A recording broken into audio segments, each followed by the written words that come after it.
Hello and welcome. My name is Richard Kelly and I'm a photographer and I teach photography at Point Park in the photography program, School of Communications. So I'd like to talk to you today about the camera as a storytelling tool. But what I'd like to talk about right now is some of the things that have impacted both the culture at large as well as my own personal life using a camera and photography. So the writer Joan Didion, she wrote, "We tell ourselves stories in order to live." And I thought about that a lot, and I thought that's one of the reasons why storytelling is so pervasive in our society. We've been telling stories for millennia. For instance, there's a great photograph of a student who was shot on the Kent University at that time, Kent, I think it was the college at Kent State. And that picture influenced a lot of other students about the anti-war during the Vietnam era. That one photograph influenced people to change. We're talking about a social injustice as one of the themes, the many themes of stories that you could tell right now, today. There are other instances. There's a famous photo by Ouija called The Critic, but it's a picture of two women wearing fur coats being kind of accosted by a woman who appears to be less wealthy, probably a homeless woman. These kinds of pictures, when they were published, caused some reaction by the viewer. Another example was the photograph that was taken in a prison in Iraq of some of the prisoners in various states of torture, I guess. Those pictures told a story that wasn't a very positive story for our government, but that showed that there were some types of behavior happening that maybe most Americans weren't comfortable with. That made us think more about war, and specifically that war. There was the photograph of a young woman running away from a napalm attack during the Vietnam War.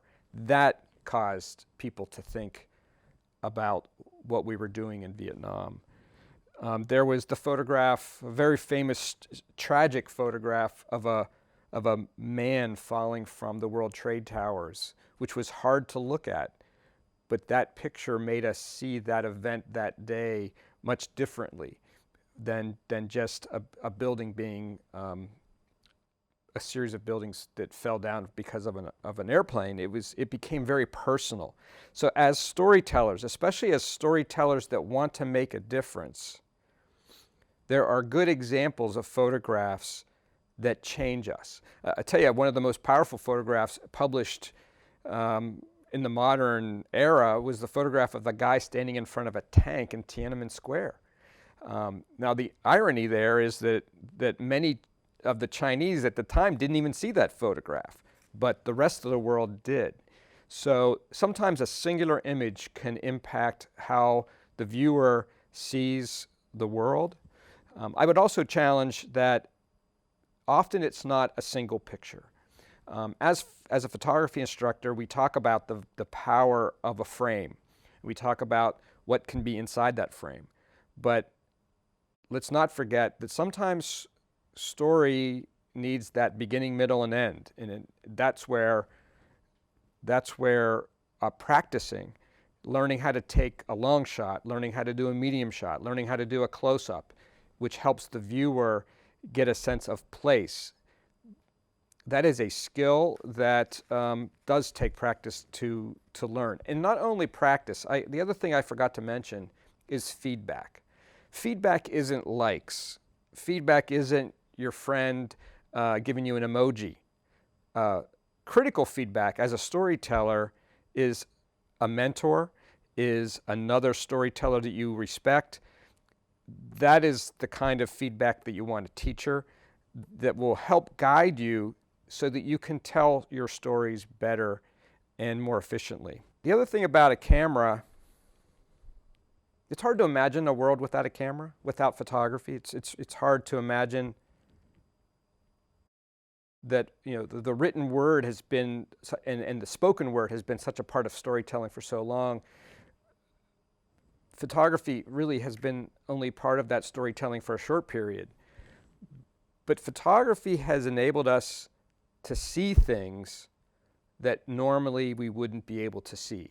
So really simply, just imagine for a second if we hadn't sent astronauts into space in the 1960s and 70s, we wouldn't know what our planet looks like.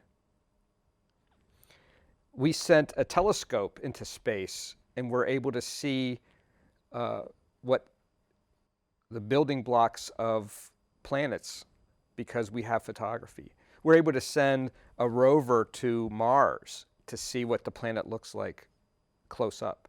Photography has enabled us to see that. The camera as a tool has enabled us to see that.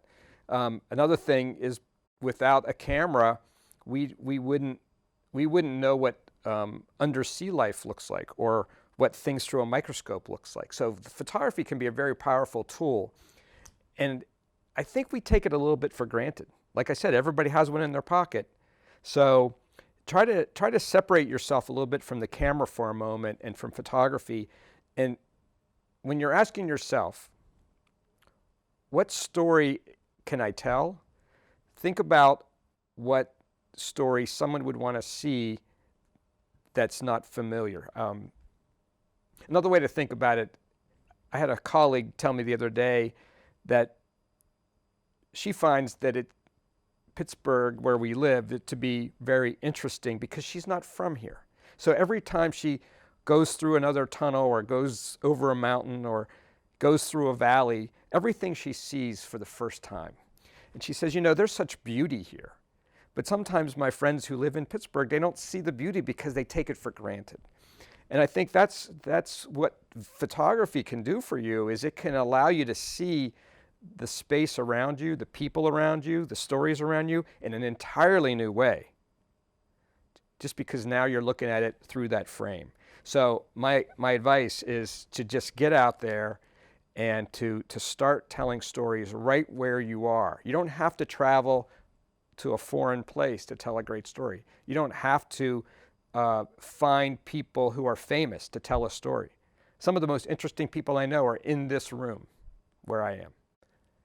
That's what makes photography and storytelling so cool. Most people with smartphones use their camera more than they use the microphone. That's how we communicate. My daughter is 15 years old. She communicates with her friends. She doesn't call them on the phone and use the microphone. She uses FaceTime because she can. We're so used to seeing people now and being able to communicate with that camera that we don't even think about it anymore. And that's one of the things I love about living in 2020. For me, photography and storytelling were really transformed in 2007, 2009. In 2007, Steve Jobs, who was the founder and CEO of Apple, co-founder of Apple, created and introduced the iPhone. In 2009, an app called Facebook was introduced to the iPhone. And those two pieces together changed photography and storytelling forever. And you are benefiting from those two ideas coming together. And I'll give you an example. I was traveling in China, and while I was traveling in China, I had an iPhone, but most of the time I couldn't access the internet because they control access to broadband, and I definitely couldn't access Facebook. But when I was at the Great Wall walking along one morning, I noticed that I had a data signal. And sure enough, when I clicked on the Facebook app, I was able to access Facebook. So I took a picture of what I could see, which was the Great Wall, and I uploaded it to Facebook. And within 2 minutes, I had several people in Pittsburgh and California responding to that photograph. And I realized that photography and storytelling had changed forever, because I, with my little phone, could photograph, edit, and broadcast worldwide to an audience. And I think that we benefit from that as storytellers. And it's an exciting time, I think, for us, because we now can photograph and edit and deliver all in one motion on our iPhones. There's about 7.5 million people in the world, 1 billion people in the world, and 5 billion of those Earthlings have smartphones, which means that there's a lot of storytellers out there. Collectively, we make about 1 trillion photos a year. That's conservatively, which means that every few minutes we are making more pictures than we had in the initial 150 years of photography. And that's really exciting, but it can also seem overwhelming when you're trying to create a story and you want people to pay attention to it. On Instagram, there are some 8 million pictures being made and posted a day, and that is, I think, an opportunity for us to recognize that all of us have the same ability to reach out to somebody who wants to see our pictures and our stories. Just recently I read that 62% of Americans get their news from social media. So again, there's that audience that we all want to reach. So what this all means for you is that you have access to the tools to be a storyteller.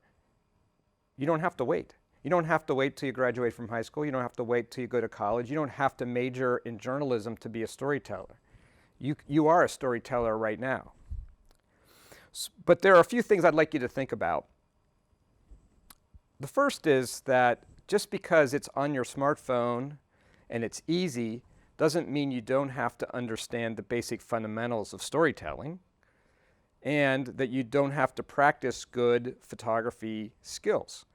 A smartphone makes a picture pretty easily, but a good picture requires you to, tone it correctly, make sure the exposure is done correctly, but more importantly, recognizing good lighting, good composition. Those things don't change just because you're using a smartphone. I think also when you get to storytelling, every story is not going to resonate with everyone who's watching it. Good stories have all the basic fundamentals. They have character, they have plot, they have a conflict, they have resolution. That doesn't go away. And the way we get better at storytelling with our camera is by practice. And you can start practicing right now. In fact, as we were sitting here a few minutes ago getting ready to do this video, I was saying that we're living in a time where there are so many important stories to tell around us, and people want to hear your story from your perspective. It's not always that the adults in the room that have the license to tell the story. You too can tell the story. Storytelling hasn't changed very much since the days of Aristotle and Shakespeare. I think that the camera, when it was introduced, some photographers were able to start using that camera to show the injustices that were happening around them. There was a famous photographer named Lewis Hine who used photographs of children working in factories to help change the laws to eliminate child labor. It was photographs of Migrant Mother by Dorothea Lange that helped to change the perspectives on the social safety net, which we now sort of take for granted, and some people think we don't need anymore, but that happened because somebody showed the realities of what was happening in California at the time, but also in the Southwest during the Dust Bowl era. That was important. Photographs helped to tell that story.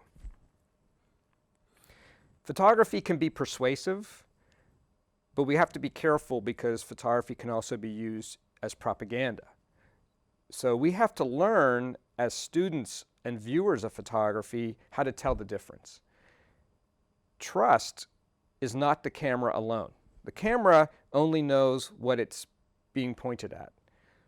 The photographer and the publisher have the responsibility of establishing fact and truth in terms of making sure that the facts are checked and that they're telling the story in the correct context. And as the artist, as the storyteller, I think we have to know what is the story we're trying to tell. It's just not a matter of just pointing a camera and letting the event unfold. Context matters, words matter. So how do we become better at using these tools? As I said earlier, it's by practice. We have to learn from our teachers. There's a lot of online resources about how to use the tools better, smarter, and faster, more efficiently. But the best way to learn how to tell stories is by telling stories. And you can practice right now with the people around you. There is a story happening wherever you are at this very minute. That story may not be interesting to the entire world, but it is interesting to you. So I would start there. Research your subjects and then practice telling the stories again.